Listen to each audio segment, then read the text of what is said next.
Hola chicos, mi nombre es Joaquín Fernández y soy el director de Academy. Hoy vamos a responder dos preguntas en forma de tips emocionales para aquellos que tienen dudas de si pueden aprender a dibujar o si son suficientemente buenos, si tienen talento y sienten una pasión especial por el dibujo o afinidad por el arte. Empecemos. La primera pregunta que surge y que me hacen muchísimas personas que quieren ingresar al tema del dibujo, del arte, o incluso personas pues que no quieren aprender, pero tienen esa duda de si, bueno, me gustaría hacer la práctica no profesional del dibujo, como para relajarme, pero no sé si puedo aprender a dibujar.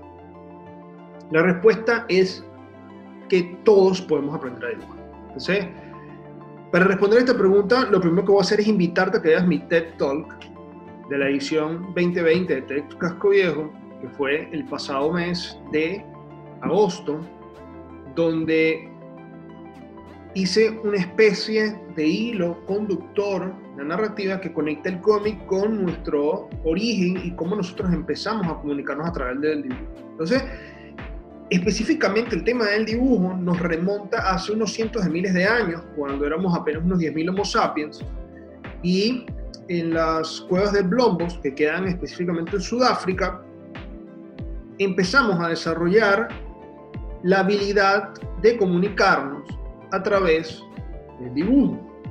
Ejercíamos esta actividad utilizando un material llamado ocre, que es una especie de mineral color naranja que permite que nosotros pues, marquemos otros materiales, en este caso las rocas de las cuevas donde vivíamos cuando éramos unos cavernícolas, y empezamos a crear pictogramas, ideogramas que tenían una narrativa, algo parecido a lo que vendría siendo un cómic, pero de una forma un poco más burda, por decirlo de algún modo, porque estamos empezando a descubrir ese significado que está detrás de dibujar.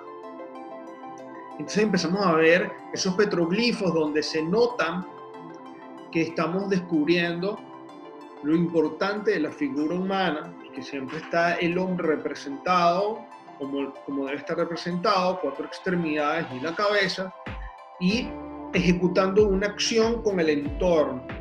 Por lo general lo que se narra en estos petroglifos son acciones de las que se ejecutaban socialmente en esa época, que básicamente era la caza y la recolección, que eran los métodos de subsistencia que teníamos en ese entonces. Entonces, si podemos entender que esto fue nuestro primer lenguaje, eso obviamente está almacenado en nuestra memoria genética. Nosotros, mientras vamos evolucionando como especie, vamos almacenando información en nuestro código genético, y las nuevas generaciones van siempre como desencriptando esta información, es decir, que lo tienen aprendido de alguna forma, y lo que tienen es que tener una especie de trigger o algo que conecte con ese código y destape esa habilidad, ¿ok? A través de, digamos, esta idea se dice que si, por ejemplo, tus padres estudiaron inglés y aprendieron a hablar inglés antes de que tú fueras gestado, tú tienes, digamos, un porcentaje de probabilidad de aprender inglés de manera más fácil, porque en tu código genético de las dos personas que te generaron a ti como ser vivo, su genética ya tiene implícita, digamos, la habilidad de hablar inglés. Entonces, por ende, tú vas a tener, digamos, una línea encriptada de código en tu ADN que te va a permitir destapar esa habilidad de forma mucho más sencilla. Esto sucede con el dibujo. Todos, absolutamente todos tenemos la capacidad de dibujar. El dibujo es nuestro primer lenguaje. Incluso antes de que existiera la tipografía, que empezáramos a escribir, nosotros empezamos a escribir mucho después, muchísimo después de aprender a dibujar. El dibujo, el ideograma, el pictograma se fue deformando y cada cultura lo fue sintetizando para producir entonces lo que nosotros conocemos hoy como alfabetos. Y los alfabetos al principio carecían de fonética, es decir, no tenían un sonido. Básicamente eran solo símbolos que al unirse generaban ideas más grandes. Lo mismo que con un dibujo, formas geométricas, abstractas, que se unen para generar una idea. ¿Okay? Entonces nosotros podemos aprender a dibujar porque es algo que está implícito en nuestra memoria genética, es parte de lo que somos como especie. Bueno, no en vano entendemos que en nuestro sistema educativo, sobre todo en la educación temprana, se utiliza el dibujo como una forma para iniciar nuestro proceso de formación. ¿Por qué? Porque nos conecta con este mensaje encriptado dentro de nuestro ADN y nos permite entonces empezar a expresarnos, porque es mucho más fácil expresarnos a través del dibujo, porque transformamos el mundo que observamos a través de algo que nos invita a demostrarlo de la forma más fiel posible, que no sucede con las palabras o con la tipografía. La tipografía tiene un contexto diferente, podemos expresarlo, pero necesitamos mucha maestría y mucho más conocimiento y mucha más experiencia para poder comunicarnos a través de, en el caso de la escritura, y luego a través del verbo. ¿Okay? Aprender a hablar también es una habilidad que vamos aprendiendo a nuestra edad temprana, pero primero aprendemos a dibujar generalmente antes de aprender a hablar. ¿Okay? Nosotros entendemos nuestro entorno como lo percibimos de forma visual y lo transmitimos también de forma visual. Entonces, está anclado la creatividad a cómo vemos el mundo, cómo lo percibimos, cómo nos percibimos dentro de él, cómo observamos a los otros seres que están inmersos dentro de ese mundo, y entonces transmitimos un mensaje porque es nuestra primera forma de comunicación. Ahora, la gran pregunta que nos surge y que nos hace muchísimo: me gusta dibujar, pero siento que no soy bueno. ¿Cómo hago para sentirme que soy bueno para dibujar? Probablemente nunca te sientas bueno. ¿Por qué?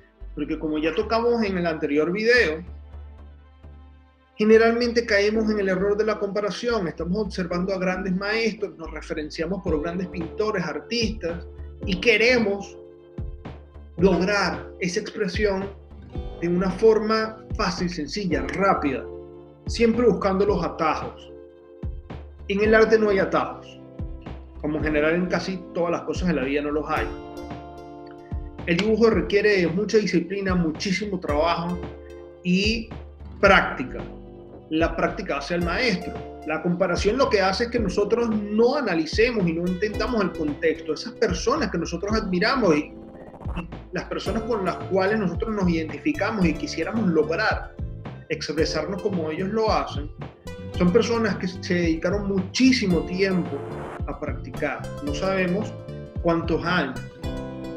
Entonces, nosotros pretendemos tomar lápiz y papel y que a la primera nos salga algo. Y pasan procesos de frustración que las nuevas generaciones no saben lidiar con ellos, porque la inmediatez que la tecnología les ha entregado los hace que no entiendan que las cosas tienen un proceso que entendían sí las viejas generaciones.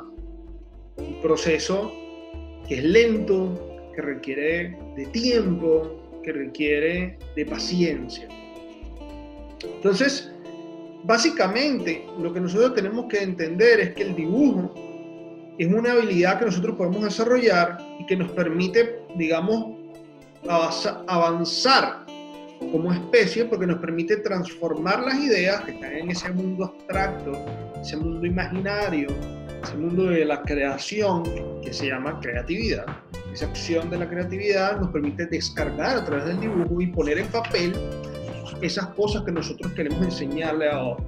Por lo general, a través del dibujo se expresan o visiones del mundo real o visiones de ese mundo imaginario. Y es aquí donde la ficción y la realidad se fusionan. Es lo bonito que tiene el dibujo, es lo bonito que tiene el arte. Nos permite estimular la inteligencia visual y kinestésica porque es una acción práctica donde nos involucramos de manera física, necesitamos un medio para poder crear, en este caso rayar, puede ser papel, lo que sea, un soporte y algo que permite entonces modificar ese soporte, en este caso puede ser marcadores, tinta, lápices, y nos podemos ir a temas un poco más complejos como en la roca rayar con ocre.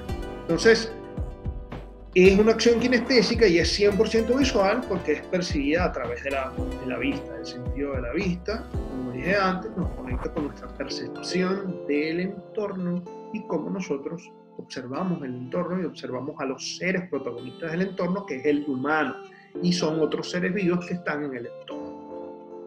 Entonces, si ya lo utilizamos y lo hemos explorado durante toda nuestra vida histórica y nuestra vida personal, porque todos dibujamos en el kinder, porque es la herramienta más fácil para el desarrollo de habilidades cognitivas, entonces todos podemos llegar a ser muy buenos. Solo tenemos que dedicarle tiempo, tener suficiente paciencia y trabajar muy duro para lograr convertirnos en muy buenos dibujantes.